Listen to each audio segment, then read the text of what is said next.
Hello friends, आपका स्वागत है हमारे इस यूट्यूब चैनल में। आज के इस वीडियो में हम देखेंगे क्लास 7th के विज्ञान विषय का पहला अध्याय पादपों में पोषण। इससे पहले कि वीडियो को शुरू किया जाए, अगर आप हमारे चैनल पर नए हैं तो प्लीज़ हमारा चैनल सब्सक्राइब करें। साथ ही साथ अगर हमारा वीडियो आपको पसंद आता है तो लाइक करें, सब्सक्राइब करें। तो चलिए शुरू करते हैं आज का यह वीडियो, पादपों में पोषण।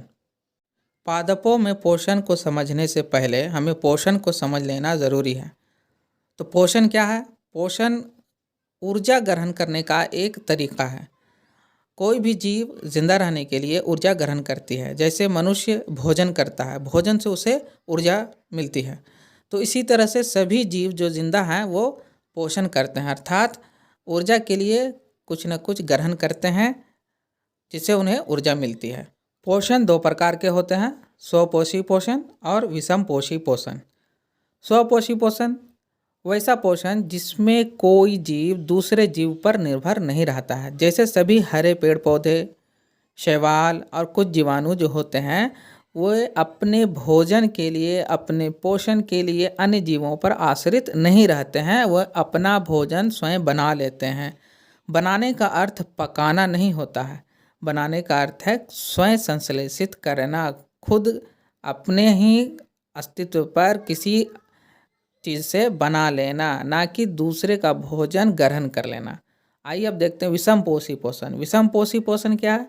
विषमपोषी पोषण उसे कहते हैं जो जीव किसी दूसरे जीव से भोजन ग्रहण करता है। जैसे मनुष्य हो गया, मेढक हो गया और भी चीज़ें हैं। विषमपोषी पोषण 3 प्रकार के होते हैं: पूर्ण प्राणी संपोषण, मृतपोषी पोषण, परजीवी पोषण। इन पोषण के तरीकों को हम आगे के कक्षाओं में भी पढ़ेंगे, आगे की कक्षाओं में और अधिक से समझेंगे। इस तरह से हम 2 कैटेगरी में अभी हम पोषण को समझेंगे, स्वपोषी पोषण और विषमपोषी पोषण। स्वपोषी पोषण अपना भोजन स्वयं बना लेते हैं और विषमपोषी पोषण अपने भोजन के लिए दूसरे पर आश्रित रहते हैं। आइए अब आगे देखते हैं अध्याय 1 पादपों में पोषण। कक्षा 6 में आप पढ़ चुके हैं कि सभी जीवों के लिए भोजन आवश्यक है। आप यह भी पढ़ चुके हैं कि कार्बोहाइड्रेट, प्रोटीन, वसा, विटामिन एवं खनिज भोजन के घटक हैं। भोजन के ये घटक हमारे शरीर के लिए आवश्यक हैं तथा इन्हें पोषक कहते हैं। सभी जीवों को भोजन की आवश्यकता होती है। पादप स्वयं के लिए भोजन बना सकते हैं, परंतु मानव सहित कोई भी प्राणी अपना भोजन स्वयं नहीं बना सकता। वे पादपों अथवा पादपों का आहार ग्रहण करने वाले जंतुओं से अपना भोजन प्राप्त करते हैं।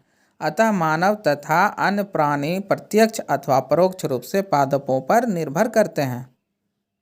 इस तरह से हम समझ सकते हैं कि सभी पादप जो होते हैं, जो भी हरे पादप होते हैं, वे अपना भोजन स्वयं बनाते हैं, परंतु जो मानव हैं और अन्य प्राणी जो हैं उनमें अपना भोजन बनाने की क्षमता नहीं होती है। इसीलिए वह अपना आहार, अपना भोजन जो है इन पादपों और अन्य जानवरों से प्राप्त करते हैं।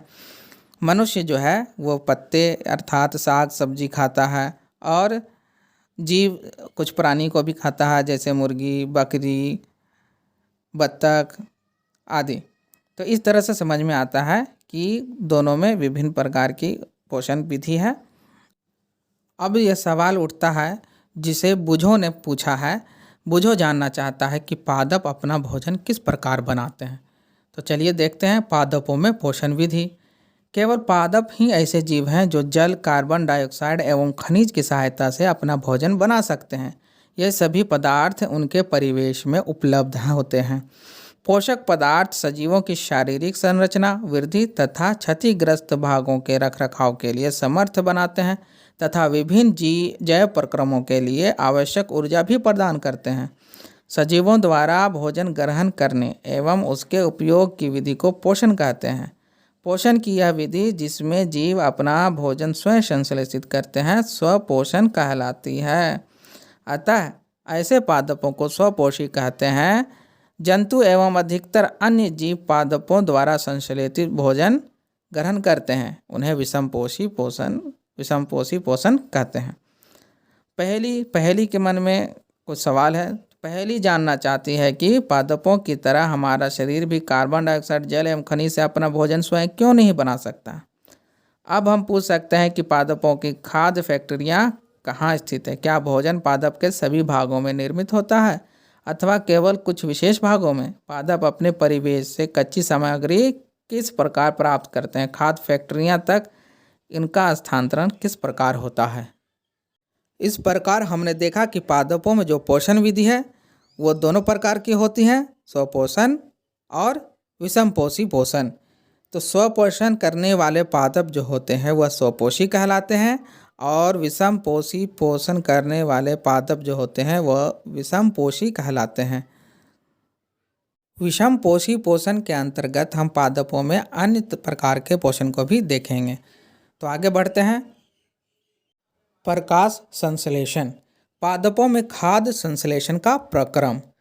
पत्तियां पादप की खाद्य फैक्ट्रियां हैं, अतः सभी कच्चे पदार्थ पत्तियों तक पहुंचने चाहिए। मृदा में उपस्थित जल एवं खनिज जड़ मूल द्वारा अवशोषित किए जाते हैं तथा तने के माध्यम से पत्तियों तक पहुंचाए जाते हैं। पत्ती की सतह पर उपस्थित सूक्ष्म रंध्रों द्वारा वायु में उपस्थित कार्बन डाइऑक्साइड प्रवेश करती है। यह रंध्र द्वार कोशिकाओं द्वारा घिरे होते हैं। ऐसे छिद्रों को रंध्र कहते हैं। जल एवं खनिज वाहिकाओं द्वारा पत्तियों तक पहुंचाए जाते हैं।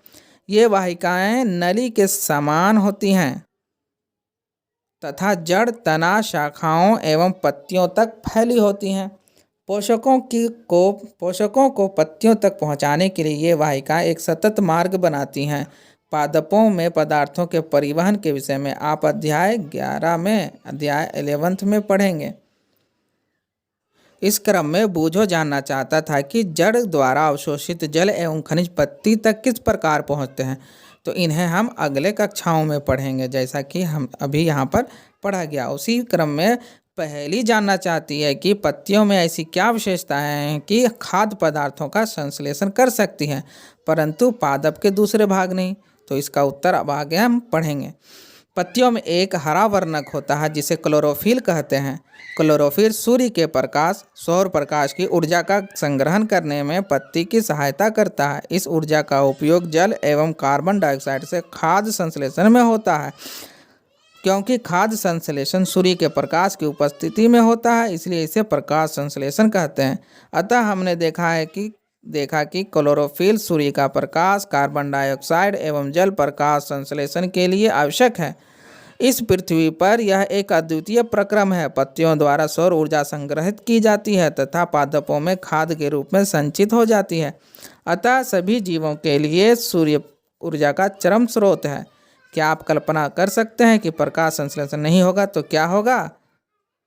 प्रकाश संश्लेषण न होने की स्थिति में खाद्य उपलब्ध नहीं होगा।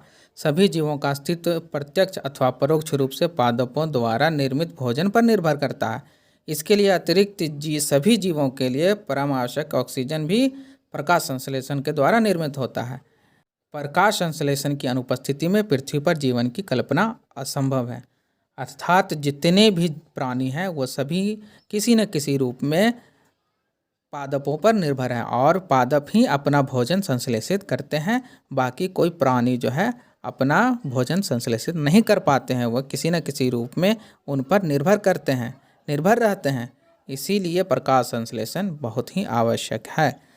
प्रकाश संश्लेषण की क्रिया को हम अगले वीडियो में समझेंगे। तो इसी के साथ यह वीडियो समाप्त होता है। अगर हमारा वीडियो आपको पसंद आता हो तो लाइक करें। अगर हमारे वीडियो को अच्छा बनाने में आप कोई सुझाव देना चाहते हैं तो प्लीज़ कमेंट करें और सुझाव दें। आपके सुझाव का इंतज़ार रहेगा। धन्यवाद।